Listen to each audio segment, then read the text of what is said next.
Hey everyone, RogueGold here. Welcome back to the Division 2. And today we have got a lot of things to go over. There is a big new updated patch on the way to the game tomorrow with Year 7 Season 1.2. It's going to bring a bunch of fixes. It also begins the Payday Event in-game, which is a bit more in-depth and intricate compared to some of the previous ones that we've gotten. So we're going to go over all of the details there as they have just dropped. But then additionally, there is one bit of pretty unfortunate news that I want to spend some time talking about, because I really think we need to see some increased communication from the team regarding this specific issue, but we're going to get into it all. If you don't want to miss any of my coverage this coming week for what is happening in the game, then be sure to click that subscribe button. And finally, before we jump in, as always, I have to give a major shout out to our channel members. Your ongoing support is beyond appreciated. Thank you so much for contributing to what I do, but without further ado, let's get to this. Alright, so as you can see right here, we have the patch notes for Year 7 Season 1.2. This drops tomorrow from when I'm making this video on Tuesday, July 15th. They have yet to post the official thing about it, but expect that the servers will go down at the normal time for an estimated downtime of 3 hours, after which Year 7 Season 1.2 will be live in the game. But let's get to the patch notes here. It begins with a section for Battle for Brooklyn. They fixed an issue where the Seasons vendor from Brooklyn sells regular vendor gear instead of caches. They also fixed an issue where the Cleaner's Engineer turret could apply the purple flame corrosion outside of Brooklyn. This is pretty nice. This is happening to me a lot in Countdown. We've got one change to the seasonal modifier here, which is actually pretty nice. It says when eliminating an enemy that has the mark of an attribute that you already have maxed out, a small percentage of that value will now get added to any non-maxed attributes instead. So, for example, if I was already at tier 5 in firearms, right, I'm maxed out, and I then kill a hostile that has the firearms hostile modifier applied to them, right, the little red triangle above their head, instead of that just giving me nothing in return, I now get a small bump in either stamina or electronics if I'm not maxed out in those either. So that's pretty sweet. Nice little change there. Alright, moving on, under UI it says fixed an issue where the call for backup notification does not appear for players in any settlement. They've also gone in and added a new UI element on the scout screen that shows you the overall progress of each scout. But moving on, we then get to vanity. The following shirts are now compatible with one strap backpacks. That includes all of the variations of the Yongja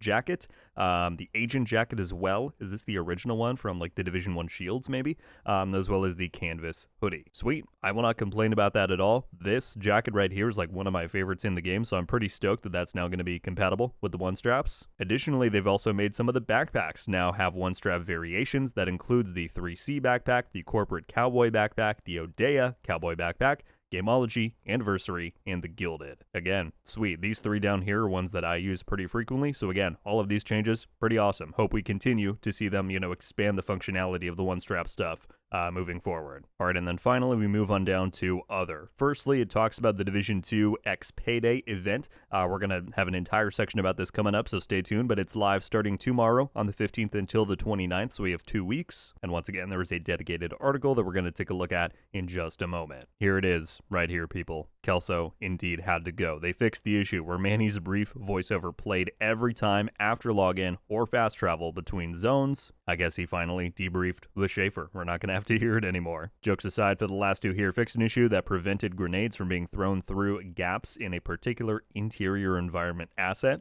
I'm sure someone was causing a lot of trouble there for them to do that. And then finally fixed an issue with the Ragers directive being replaced by a directive from the previous season. I'm sure a lot of people are going to be glad to see that one. So those are the patch notes for Year 7 Season 1.2. You may notice from initially going through this that there seems to be one pretty big notable bug that is excluded from all of this, the empty stash bug. We do have an update on that. It's not ideal. Again, we're going to cover that in the final section of the video. I'll leave a timestamp in the description so it gets chaptered out. But yeah, hang tight. We're going to talk about it. But since the patch notes brought it up, let us talk about the Payday event that is starting tomorrow. So I'll leave a link along with the patch notes to this article down in the description in case you want to go check it out for yourself. But you can see we have this entire graphic right here, the Division 2 X Payday. There is a lot of rewards coming with this, including, as you can see, 4 full outfits plus other rewards, backpack trophies, caches, universal skins, gloves, masks, the whole deal. So let's see what they have to say. The Division 2 X Payday. Dress like a master thief and ultimate heister with the Division 2 2 X Payday collaboration available for a limited time, again starting from tomorrow, July 15th to July 29th. If you want to get any of these rewards, be sure that you're locked in, playing, participating, whatever, in the next 2 weeks. It says featuring 4 iconic character looks from the Payday gang, including the criminal mastermind Dallas, the Battlefield veteran Chains, former Yakuza assassin Jiro, and ex-cartel Sangres. So it says you can get their apparel through various methods here. That includes Twitch drops, cosmetic bundles, and the newly introduced event pass, which can be progressed by earning season pass XP. So that's right, we're going to have Twitch drops kicking off. There's also going to be bundles in the store as per usual, but brand new to this collaboration, there's going to be a new event pass in the game. To my understanding, this is pretty similar to like a mini season pass. It's only going to be available for the duration of this event, so for the next 2 weeks, but you can then progress that with regular gameplay, as it says, by earning season pass XP. So that's pretty sweet. As it says right here, the new event pass includes both free and paid tracks where agents can acquire uniforms, masks, gloves, and weapon skins in addition to named and exotic caches, perfect for the ultimate getaway. So given this is like an entirely new little system that we're getting in the game tomorrow, I'll be sure to do a breakdown guide in the morning going over what you need to know about it. So stay tuned for that, along with another surprise that we're going to get to in just a moment here. So alongside the event pass, we're also giving you the opportunity to win new Payday themed cosmetics in multiple different ways. Firstly, there's going to be a sweepstakes on the Twitter account. So if you go to the game's official account from July 15th to the 20th, there's going to be a sweepstakes for a chance to win the Payday Mask Bundle. I'll be sure to leave a link for the game's Twitter account also down in the description in case you want to go over, follow them, have a chance to win. Additionally, there's going to be a photo mode contest. So again, keep an eye out on the Twitter and Instagram pages for the game for a photo mode contest. The prizes for that are going to be a Payday 3 key for that game, the full Dallas and Sangres cosmetic sets, and the Payday Mask Bundle. And then, oh, what do we got right here? Content Creators Giveaway. We have synced up with some of our community's most treasured creators, and they will be joining the festivities. The following creators will be running their own giveaways over the coming weeks, each having 5 event pass codes to award. On the list here, if you want to tune into everybody's stuff, we have DJ Tickle, GC Rock, Nothing But Skills, Pure Prime, RogueGold, Splinter Shields, Gaming Brigade, and Wids. So yeah, I do indeed have codes to give away for the new Payday event. This is going to be for the event pass specifically, as it specifies right here. So the premium part of that, you won't have to spend money. If you get one of the codes, you can just get it for free in the game. I'm going to be doling out the codes in a couple of different ways. For one, I'm going to include at least one code in my guide on the Payday event tomorrow morning, so be sure to tune into that. I'm going to be streaming the new event when it goes live tomorrow. I will post the exact timings over on the community tab in case you want to tune in to that stream and have a chance to grab a code. And then finally, I plan to give away at least one code, just like in the video over on my Twitter page. So those are the 3 possible sources and chances that you have with the codes that I have, is on the video tomorrow, in my stream tomorrow, and on Twitter starting tomorrow. But yeah, it was really cool to be included in this. I'm very appreciative. And beyond just me, be sure to tune into all of these guys' coverage. Maybe I'll have a chance to grab one from them as well. That's not all, though. We're still going down near Reddit giveaway. They're also doing giveaways over on Reddit for the Payday Mask Cosmetic Bundle. I'll also leave a link for that down in the description. It's going to be a crowded one. All right, finally, though, they talk about Twitch drops. We will be activating Twitch drops throughout the event, awarding Payday-themed trophies and other cosmetics, including the Payday Bronze Skull. Check out the full drop list and the requirements below. So this is the chart right here. Again, you can watch any eligible Division 2 streamer over on Twitch to have a chance to grab those. That includes named item caches at 15 minutes, a Bronze Skull backpack trophy at 30, exotic cache at an hour, gloves at 2 hours, another trophy at 3, exotic cache 4, another trophy at 5, and then you actually do get a full cosmetic mask at 6 hours. Remember, you don't actually have to sit there and watch the stream the entire time. You can leave it running in the background while you go and do chores, while you work on other stuff. I'm sure people will have a degree of skepticism about this, given how the recent Twitch drops campaigns have been very bugged and not awarding people stuff properly. The good news is that the team seems to be very aware of that, and if it doesn't work, they have for the last 2 campaigns now just gone and granted out the items to people who did not get it the proper way. So if you want these, be sure to put the watch hours in just so that it recognizes that you put in the time. But if you don't see the drops granting to you in game, don't worry too much. I'm sure the team will be on top of gifting it out. So finally, moving down here, they just break down everything that we just talked about. And then finally, drops will be active starting tomorrow, July 15th to the 29th, the same duration of the event. Be sure to link your Twitch account and Ubisoft accounts here.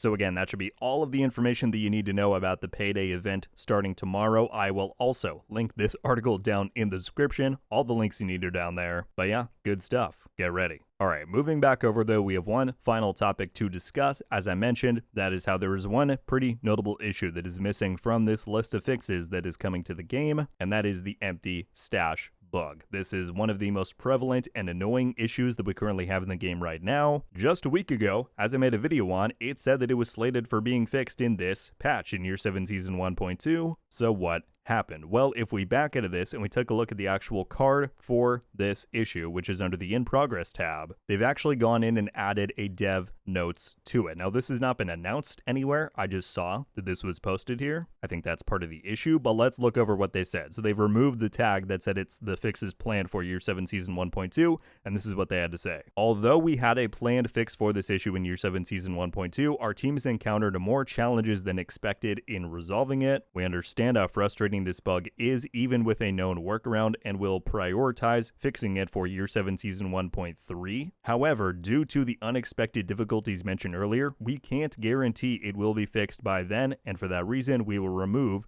the expected version label from this card. We appreciate your patience and will update this as soon as we have more information to share. Alright, so obviously this sucks. As I said, this is one of the most prevalent and annoying issues in the game right now, even though, as they said, it does have a found workaround where you can just relog or fast travel or whatever. Having to do that almost every time you want to access your stash is not ideal. It's not fun. And as I said in my last video, there are so many players out there who don't go online, who don't follow people like me, or even tune into the Known Issues board for patch notes. I don't know this for fact, but I can almost guarantee that there are hundreds, maybe thousands of players out there who simply think they lost their stash. They don't know it's a bug, they don't know to relog, and there's a very good chance that they've stopped regularly playing because they think they lost all of their progress. So this is what I have to say. As far as the actual thing of them not being able to fix it as soon as they had hoped, I'm not a game developer. I'm not going to try and pretend to know how easy or hard this is. Maybe since you're dealing with save and storage files, it is more complicated than just a simple little fix. You know, this is also the reason why I decided that they are not pursuing crossplay, because of how intricate and risky at times that can be. That's besides the point though. If you don't have the power to fix the bug immediately, so be it. But as I underscored in my last video, and as I want to do again, you have the tools to more proactively communicate this. Especially the fact that these dev notes were just, put on here and there was no warning made about that on Twitter, no post about it. And additionally, in-game, you already have the tools for that little notification banner that can pop up when you log in. If this is going to be an issue that is persisting for several more weeks, and the fact that people don't know that this fix that they had planned had to be pulled, some of these communication channels absolutely need to start talking about that ASAP. There needs to at least be a Twitter post saying, hey, we had to pull the fix, this is why, check the Known Issues board card. In-game, there needs to be periodic stuff saying, hey, the stash being empty is just a bug. We're sorry it's still there. The fix is in the works, but it's going to take a little while. There are steps that can be taken to mitigate this entire problem. I'm appreciative that they added these dev notes for us to at least understand what is going on, but I can't underscore that in the grand scheme, not that many people are tuning into the Known Issues board and seeking out dev notes that, again, are not advertised anywhere else. So yeah, it sucks that this is going to be around for a while more, possibly even to the beginning of next season, it sounds like. And while I hope it can be fixed as soon as possible, if it can't be, then there needs to be a step up in communication regarding this issue, also just about issues in general moving forward. So many players have no idea what is going on with all this stuff. Let's try and keep them informed so that their frustration levels aren't excessively high. Well, my friends, there you have it. That is all of the information that you need to know regarding Year 7 Season 1.2, which is arriving to the game tomorrow, as well as what it is not including. I'm sorry this is a bit of a long one, but I wanted to cover the patch notes, wanted to cover the Payday event and the stash issue. I hope you got all the information that you needed from this. As always, if after watching you still have additional questions, confusions, whatever, feel free to leave them down in the comments below. Happy to do my best to clarify. Love to know your thoughts as well about the ongoing stash conundrum, the fact that it's not going to be fixed tomorrow, that they can't even commit to a fixed date right now. It's definitely unfortunate. So yeah, let me know what you're thinking about that, about the stuff that is coming in Year 7 Season 1.2. And I hope you're excited for the Payday event. Again, be sure to tune in to those things that I mentioned, my video tomorrow, my stream, and the Twitter page if you want a chance to grab one of the codes that I've been given to gift out to you all. And yeah, hope to see you around for the coverage this week. That's going to do it for me today though. Thank you all so much for watching. I'll see you in the next one. Until then, RogueGold out.